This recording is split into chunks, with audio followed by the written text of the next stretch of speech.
వక్ఫ్ సవరణ బిల్లుపై సుప్రీంకోర్టును ఆశ్రయించారు MIM chief MP Asaduddin Owaisi. Congress MP Mohammed Javed ముస్లింల హక్కులు హరించేలా వక్ఫ్ సవరణ బిల్లు ఉందని తెలిపారు. కేంద్ర ప్రభుత్వం ఓ వర్గానికి మేలు చేసేలా ప్రవర్తించిందని ఆరోపించారు. జేపీసీలో సభ్యుడిగా ఉన్న ఓవైసీ మొదటి నుంచి వక్ఫ్ సవరణ బిల్లును వ్యతిరేకిస్తున్నారు. వక్ఫ్ బోర్డులో ముస్లిమేతరులు సభ్యులుగా ఉండటం మత స్వేచ్ఛకు వ్యతిరేకమన్నారు ఓవైసీ. మరోవైపు వక్ఫ్ సవరణ బిల్లుపై సుప్రీంకు వెళ్తామని ప్రకటించింది కాంగ్రెస్. సమగ్రమైన చర్చ జరగకుండా బిల్లుకు కేంద్రం ఆమోదం తెలిపిందన్నారు కాంగ్రెస్ ఎంపీ జయరాం రమేష్. ఎన్డీఏ కూటమి పార్టీలు ఓటు బ్యాంకు రాజకీయాలు చేస్తున్నాయని ఆరోపించారు. ప్రధాని మోదీ సర్కారు విధానాలతో ప్రజల మధ్య ఐక్యత దెబ్బతింటోందన్నారు. పార్లమెంట్లోనూ వక్ఫ్ బిల్లును తీవ్రంగా వ్యతిరేకించింది కాంగ్రెస్ పార్టీ. మరింత సమాచారం ఢిల్లీ నుంచి మదార్ అందిస్తారు. మదార్, వక్ఫ్ సవరణ బిల్లుపై సుప్రీంకోర్టులో పిటిషన్ దాఖలైనట్లు తెలుస్తోంది. అప్డేట్స్ ఏంటి? స్రవంతి, ఇది రెండు పార్టీలకు సంబంధించిన కీలక నేతలు. ఒకటి ఎంఐఎం అధినేత అసదుద్దీన్ ఓవైసీ, మరొకటి కాంగ్రెస్ పార్టీకి సంబంధించి మహమ్మద్ జావేద్. ఇద్దరు కూడా సుప్రీంకోర్టును ఆశ్రయించారు. ఇటీవల అంటే నిన్న మొన్న 2 రోజుల పాటు కూడా వక్ఫ్ సవరణ బిల్లు పైన లోక్సభలో రాజ్యసభలో చర్చ జరిగింది. ఆ తర్వాత బిల్ అనేది కూడా పాస్ అయింది. ఇప్పుడు ఆ బిల్లు పాస్ అయినటువంటి విధానాన్ని సవాల్ చేస్తూ ఈ రెండు పిటిషన్లు కూడా సుప్రీంకోర్టులో దాఖలు చేశారు. వీటితో పాటు కొంతమంది రిలీజియస్ కు సంబంధించినటువంటి వాళ్ళు కూడా మరికొన్ని పిటిషన్లు దాఖలు చేసేటువంటి అవకాశం ఉంది. ఇకపై లీగల్ గా న్యాయ పోరాటం చేస్తామంటూ కూడా ఈ కీలక నేతలు అయితే ప్రకటిస్తున్నారు.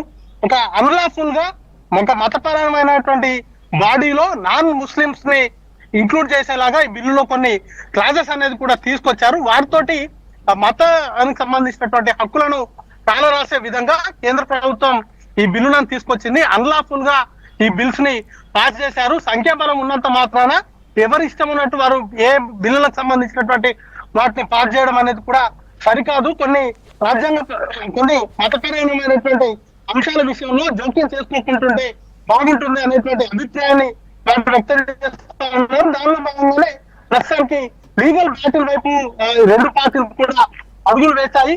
దాంతో పాటు మరోవైపు దేశవ్యాప్తంగా వక్ఫ్ సవరణ బిల్లు రెండు పార్లమెంట్, లోక్సభ అలాగే రాజ్యసభల్లో పాస్ కావడం నిరసిస్తూ కూడా ఇటు ముస్లిం సంఘాలు కూడా పెద్ద ఎత్తున ఆందోళన కూడా చేస్తున్నాయి. వాటికి ఈ లీగల్ పాయింట్ కోసం కూడా ఇప్పటికే ముందున్నటువంటి ఆప్షన్స్ ని చూస్తూ ఉన్నారు. దానిలో భాగంగానే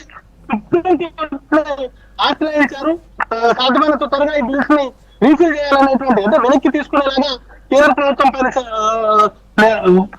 ఆదేశించాలని కోరుతూ వారు ప్రస్తుతానికైతే లీగల్ బ్యాటిల్ వైపు అడుగులు వేస్తున్నారు. దీనికి సంబంధించి సుప్రీంకోర్టు ఏ విధంగా స్పందిస్తుంది అనేది కూడా చూడాల్సి ఉంటుంది. ఎందుకంటే పార్లమెంటే చట్టం చేసినటువంటి నేపథ్యంలో దాంట్లో సుప్రీంకోర్టు జోక్యం చేసుకుంటుందా, దానికి సంబంధించినటువంటి అంశాలపైన లీగల్ గా వరకు ఉన్నటువంటి ఆప్షన్స్ ఏ విధంగా ఉండబోతున్నాయి, దాంట్లో సుప్రీంకోర్టు జోక్యం ఏ మేరకు ఉంటుందనే దానిపైన కూడా ఇంకా న్యాయ నిపుణులతో కొంత చర్చలు అనేది కూడా సాగుతున్నాయి. గతంలో రైతు చట్టాలు తీసుకొచ్చినటువంటి సందర్భంలో కూడా సుప్రీంకోర్టును ఆశ్రయించినప్పటికీ దాంట్లో వారికి కేంద్ర ప్రభుత్వం వెనక్కి తీసుకునేంత వరకు కూడా ఎలాంటి ఉపశమనం అనేది కూడా దక్కలేదు. ఇప్పుడు ఈ వక్ఫ్ సవరణ చట్టానికి సంబంధించి కూడా ఈ న్యాయ పోరాటానికి సంబంధించి సుప్రీంకోర్టులో పిటిషన్లు దాఖలు చేసినప్పటికీ వారికి ఏ మేరకు ఉపశమనం కలుగుతుంది అనేది కూడా చూడాల్సి ఉంటుంది. ఎందుకంటే స్వయంగా పార్లమెంటే చట్టం చేసినటువంటి నేపథ్యంలో దాంట్లో సుప్రీంకోర్టు జోక్యం ఉంటుందా లేదా అనే దానిపైన ఒక స్పష్టత అనేది కూడా రావాల్సి ఉంది. నిన్ననే ఈ రెండు సభల్లో కూడా పాస్ అయినటువంటి నేపథ్యంలో ఇక రాష్ట్రపతి నుంచి గెజిట్ అనేది కూడా విడుదల కావడం ఒకటే బాకీ ఉంది. రాష్ట్రపతి నుంచి గెజిట్ కనుక విడుదల అయినట్లయితే బిల్లు చట్ట రూపం దాల్చుతుంది.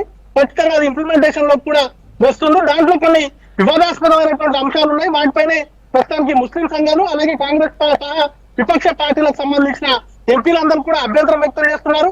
ఇటు సభలో చర్చ జరిగినటువంటి సందర్భంలో కూడా ఆ అంశాలను లేవనెత్తినప్పటికీ ఎన్డీఏ ప్రభుత్వానికి అబ్సల్యూట్ మెజారిటీ ఉన్నటువంటి నేపథ్యంలో బిల్లులు అనేది పాస్ అవడం అనేది పెద్ద సమస్య కాలేదు. బిల్లులు అనేది రెండు ఉభయ సభల్లో కూడా ఇప్పుడు వీటిపైనే లీగల్ బ్యాటిల్ వైపు అయితే ఈ పార్టీలు కాంగ్రెస్ పార్టీ అలాగే ఎంఐఎం పార్టీలు కూడా సుప్రీంకోర్టు ఆశ్రయిస్తే దీనికి సంబంధించి ఇంకా కోర్టు స్వీకరించాల్సి ఉంటుంది, విచారణ అనేది కూడా చేయాల్సి ఉంటుంది. కాబట్టి ఆ తర్వాత ఒక పూర్తి స్థాయి క్లారిటీ అయితే వచ్చేటువంటి అవకాశం ఉంటుంది. శ్రవంతి.